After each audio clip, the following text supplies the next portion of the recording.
అందరికీ నమస్కారం.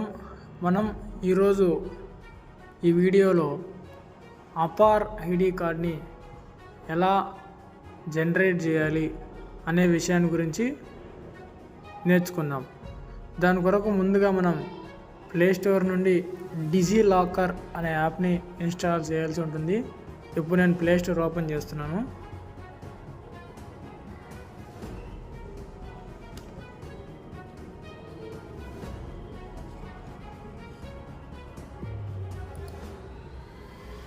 ఇక్కడ సెర్చ్లో డిజిలాకర్ అని టైప్ చేయండి. DIGILOCKER డిజిలాకర్ అని సెర్చ్ చేసిన తర్వాత ఇక్కడ కొన్నిసార్లు ఫస్ట్ చూపించచ్చు, లేదంటే ఇక్కడ సెకండ్ కూడా చూపించచ్చు. ఇక్కడ డిజిలాకర్ ఉంది కదా, ఇక్కడ ఇన్స్టాల్ నొక్కుదాం. ఇన్స్టాల్ నొక్కిన తర్వాత కొద్దిసేపట్లో ఇన్స్టాల్ అయిపోతుంది. ఇన్స్టాల్ అయిన ఓపెన్ చేద్దాం. ఓపెన్ చేసిన తర్వాత ఇక్కడ మనకి లాంగ్వేజ్ సెలెక్ట్ చేసుకుంటుంది. మీకు ఏ లాంగ్వేజ్ కంఫర్ట్ అయితే ఆ లాంగ్వేజ్ సెలెక్ట్ చేసుకోండి. ఇప్పుడు నేను ఇంగ్లీష్ మీద డిఫాల్ట్గా సెలెక్ట్ ఉంటుంది. ఓకే, కంటిన్యూ ఇన్ ఇంగ్లీష్ అని నొక్కుతాను ఇప్పుడు నేను. తర్వాత ఇక్కడ ఇది డిజిలాకర్ అనేది ఒక సెక్యూర్ క్లౌడ్ బేస్డ్ ప్లాట్ఫామ్ ఇలా కొన్ని చూసింది. మీకు అవసరమైతే చదువుకోండి. అంటే కింద నెక్స్ట్ నొక్కేసిన తర్వాత ఇక్కడ లెట్స్ గో అని వస్తుంది.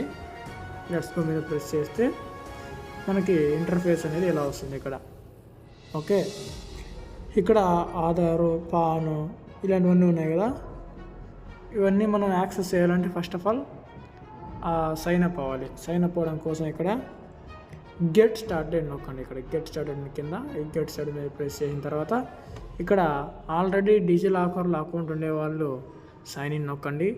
లేని వాళ్ళు క్రియేట్ అకౌంట్ నొక్కండి. క్రియేట్ అకౌంట్ నొక్కగానే ఇక్కడ ఫస్ట్ మీ యొక్క ఫుల్ నేమ్ రాయాల్సి ఉంటుంది. ఫుల్ నేమ్ ఎలా రాయాలంటే మీ యొక్క ఆధార్ కార్డులో మీ నేమ్ ఎలా ఉందో అలా రాయండి. దాని తర్వాత డేట్, మీరు ఏ డేట్ అయితే పుట్టారో ఆ డేట్ రాయండి. తర్వాత మంత్, ఏ మంత్, జూన్, జూలై, జనవరి, ఫిబ్రవరి ఇది ఒకటి. నెక్స్ట్ ఇయర్ కూడా సెలెక్ట్ చేసుకోవాల్సి ఉంటుంది. ఓకే, సో ఇలా సెలెక్ట్ మీ నేమ్ రాసి డేట్ ఆఫ్ బర్త్ సెలెక్ట్ చేసిన తర్వాత మీ జెండర్ సెలెక్ట్ చేయాలి. ఇక్కడ మేలా ఫీమేల్ ఆధార్స్ అనేది. ఓకే, దాని తర్వాత మీ మొబైల్ నెంబర్ ఇవ్వాల్సి ఉంటుంది. తర్వాత మీ మెయిల్ ఐడి. తర్వాత ఇక్కడ డిజిలాకర్ కోసం ఒక 6 డిజిట్ కోడ్ అనేది మీరు సెట్ చేసుకోవాల్సి ఉంటుంది. మీరు ఫ్యూచర్లో ఎప్పుడు లాగిన్ అవ్వాల్సి వచ్చినా కూడా ఆధార్ డిజిలాకర్ ఎప్పుడు ఎక్కడ లాగిన్ అవ్వాల్సి వచ్చినా కూడా ఈ 6 డిజిట్ కోడ్ అనేది మ్యాండేటరీ అనమాట, ఖచ్చితంగా అడుగుతుంది.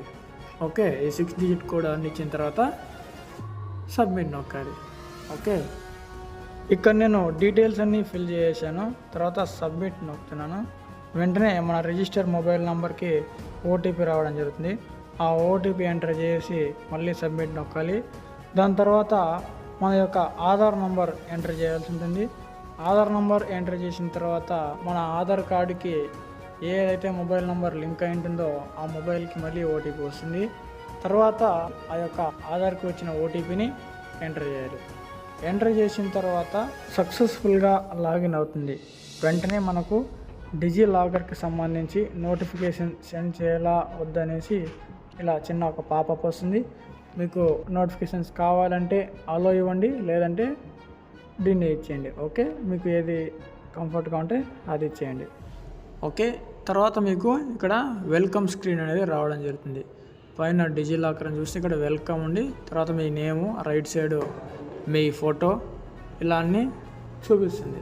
తర్వాత ఇక్కడ మీరు ఏం చేయాలంటే ఇప్పుడు ఇక్కడ కింద డౌన్ సైడ్ సెర్చ్ అని ఒక ఆప్షన్ ఉంది కదా, దీని మీద క్లిక్ చేసిన తర్వాత పైకి స్క్రోల్ చేయండి. పైకి స్క్రోల్ చేస్తే ఇక్కడ ఎడ్యుకేషన్ అండ్ లెర్నింగ్ అని కూడా ఉంది కదా, ఈ ఎడ్యుకేషన్ అండ్ లెర్నింగ్ మీద ఒకసారి క్లిక్ చేయండి. చేసిన తర్వాత ఇక్కడ మనకు పైన చూస్తుంది అకాడమిక్ బ్యాంక్ ఆఫ్ క్రెడిట్స్ అనేసి, దీని మీద క్లిక్ చేయండి. ఒక్కొక్కసారి కిందకి కూడా వచ్చే ఛాన్సెస్ ఉంటాయి. ఇక్కడ అకాడమిక్ బ్యాంక్ ఆఫ్ క్రెడిట్స్ ఉంది కదా, దీని మీద క్లిక్ చేయండి. క్లిక్ చేసిన తర్వాత అపార్ ఏబీసీ ఐడి కార్డ్ లేదా అపార్ ఐడి అనేసి ఇక్కడ మీకు చూపించడం జరుగుతుంది. బిగ్ లెటర్స్లో, అలాగే కింద అకాడమిక్ బ్యాంక్ ఆఫ్ క్రెడిట్స్ అని కూడా చూపించడం జరుగుతుంది. ఇక్కడ ఒకసారి మీరు క్లిక్ చేయండి. క్లిక్ చేసిన తర్వాత ఫస్ట్ ఇక్కడ academic bank of credit cards అండి, ఇక్కడ అపార్ ఐడి కార్డ్ అనేసి, తర్వాత ఇక్కడ నేమ్ ఫ్రమ్ ఆధార్, అంటే మీ ఆధార్లో మీ నేమ్ ఎలా ఉందో అలా వస్తుంది. దాని తర్వాత డేట్ ఆఫ్ బర్త్ వస్తుంది, దాని కింద మీ జెండర్ వస్తుంది. ఇవన్నీ ఆటోమేటిక్గా ఫిల్ అయి ఉంటాయి. మనం ఇక్కడ నుండి చేయాల్సి వస్తుంది. ఇది అడ్మిషన్ ఇయర్ ఉంది కదా, అడ్మిషన్ ఇయర్ దగ్గర ఏం చేయాలంటే ఒకసారి క్లిక్ ఇచ్చి ఇక్కడ మనం ఏ ఇయర్లో అయితే కాలేజీలో అడ్మిట్ అయి ఉంటాం ఆ ఇయర్ ఇవ్వాలి. ఇక్కడ నేను వచ్చేసి 2021లో జాయిన్ అయ్యాను, 2021 ఇక్కడ ఇస్తాను. తర్వాత ఇక్కడ ఐడెంటిటీ టైప్కి ఏమి ఇవ్వాలంటే ఇక్కడ రిజిస్ట్రేషన్ నెంబర్ ఇవ్వండి. ఓకే, రిజిస్ట్రేషన్ నెంబర్ వచ్చిన తర్వాత కింద ఐడెంటిటీ వాల్యూ, అంటే మీ యొక్క హాల్ టికెట్ నెంబర్ ఉంటుంది కదా, దాన్ని ఇక్కడ ఎంటర్ చేయండి. రిజిస్ట్రేషన్ నెంబర్ సెలెక్ట్ చేసుకునే వాళ్ళు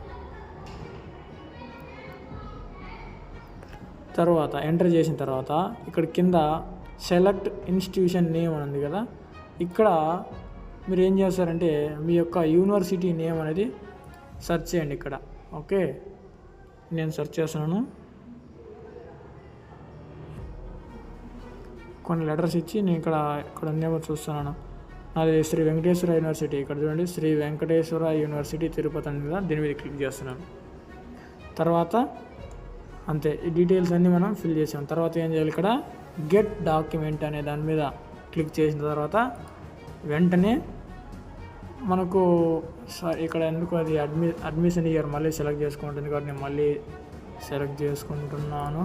తర్వాత ఇప్పుడు గెట్ డాక్యుమెంట్ ఉంది కదా, ఇక్కడ దీని మీద క్లిక్ చేస్తున్నాను. ఇలా లోడ్ అయ్యి వెంటనే ఇక్కడ చూడండి అపార్ ఏబీసీ ఐడి కార్డ్ ఫెక్టింగ్ ఉంది కదా, ఇది ఇలా ఫిక్స్ అయిన తర్వాత వెంటనే ఇలా మనకు కార్డ్ అనేది లోడ్ అవ్వడం జరుగుతుంది. ఇక్కడ చూడండి ఇవన్నీ ఇక్కడ అపార్ ఐడి కదా, దీని మీద క్లిక్ చేస్తే ఒక సెకండ్ అలా లోడ్ అవుతుంది. ఒక్కొక్కసారి నెట్వర్క్ మీద బేస్ అయి ఉంటుంది. ఇలా ఇప్పుడు చూడండి ఇక్కడ నా అకాడమిక్ ఐడి కార్డ్ అనేది క్రియేట్ అవ్వడం జరిగింది. సో ఇలా మనం ఈజీగా మన అపార్ ఐడి అనేది క్రియేట్ చేసుకోవచ్చు అంట. ఓకే, మీరందరూ వీడియోని పూర్తిగా చూసినందుకు ధన్యవాదాలు. మీకు ఈ వీడియో కనుక నచ్చినట్లయితే లైక్ చేసి షేర్ చేయండి. అలాగే మీరు ఇంకా ఏదైనా సలహాలు సూచనలు మాకు ఇవ్వదలుచుకుంటే కింద కామెంట్ రూపంలో తెలియజేయండి. కాకపోతే ఇప్పుడు ఎవరైతే స్టూడెంట్స్ ఉన్నారో వారందరికీ షేర్ చేయండి, ఇది ఖచ్చితంగా వారందరికీ కూడా యూజ్ అవుతుంది. Thank you.